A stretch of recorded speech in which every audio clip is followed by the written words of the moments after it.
नमस्कार. प्रतिविश्व एक श्रवणोत्सव या यूट्यूब चॅनलवर तुम्हा सर्वांचं मनापासून स्वागत. मित्रमैत्रिणींनो, बाहेर श्रावण मस्त बरसतोय. तुमच्याकडेही बरसतोय ना? तुम्हीही पावसाच्या कविता, श्रावणाची गाणी गुणगुणत असालच हो. ही सारी श्रावणाचीच किमया, रसिक मनाला भुलवणारी, खुलवणारी. मी सुद्धा निवांत खिडकीत बसून श्रावणाचं मनोहारी रूप पाहतीये बरं का. कवितेला साद घालतीये. तुमच्यासाठी ही कविताच आज मी घेऊन येतेय. ऐका हां. ऐकल्यावर मात्र नक्की कळवा.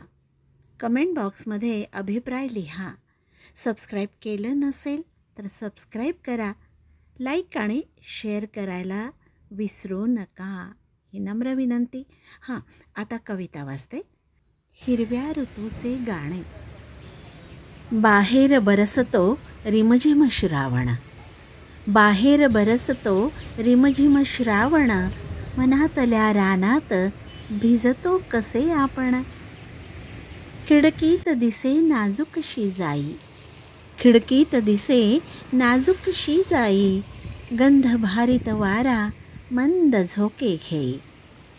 टपटपणारे थेंब पावसाचे, टपटपणारे थेंब पावसाचे, मनात रुजविती भावसृजनाचे, मनात रुजविती भावसृजनाचे.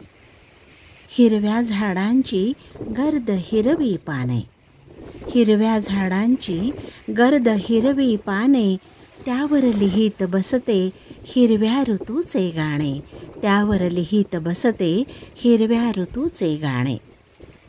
इंद्रधनुची कमान, इंद्रधनुची कमान, सोन पिवळे ऊन, गाणे गाता गाता मीच होते श्रावण, मीच होते श्रावण, मीच होते श्रावण.